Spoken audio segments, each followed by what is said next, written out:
Hello guys, welcome to my channel. May share ko ngayon guys ay paano malaman ang nakalimutan mong password. Okay?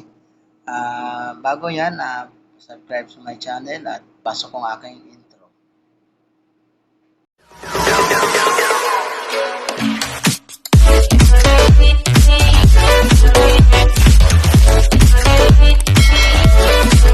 Okay guys, back to tayo sa ating topic. Guys, ang tanong guys, paano mo makuha ang nakalimutan ng password na Facebook, TikTok, Instagram, Google account, kung ano-ano pang apps na ginagawa, kung ano-ano pang platform ang ginagawa nyo guys, tapos nakalimutan yung password. Kaya, kung gusto nyo malaman, sundan nyo lang ako.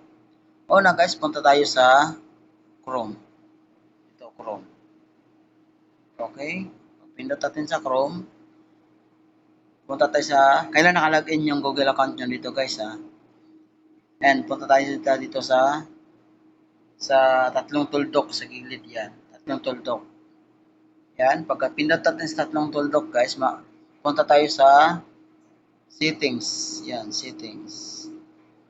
And pagkatapos pindutin natin ang settings guys, pupunta tayo dito sa password manager. Yan, password manager. Okay?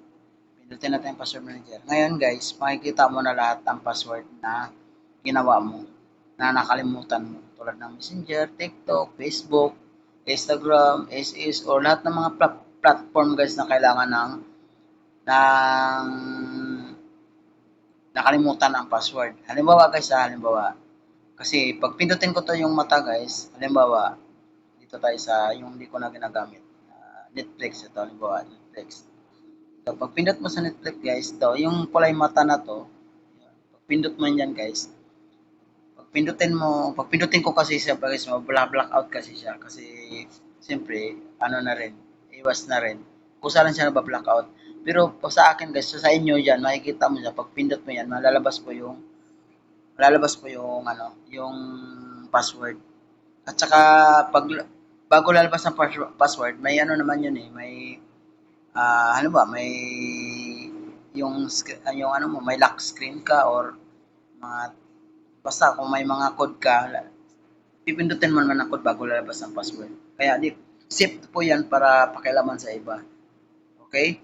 Sana may natutunan kayo sa akin share guys. Don't forget to subscribe and share of my channel, John Obligar Vlog Tutorial. Maraming salamat guys. Sana nakatulong sa inyo ito. God bless.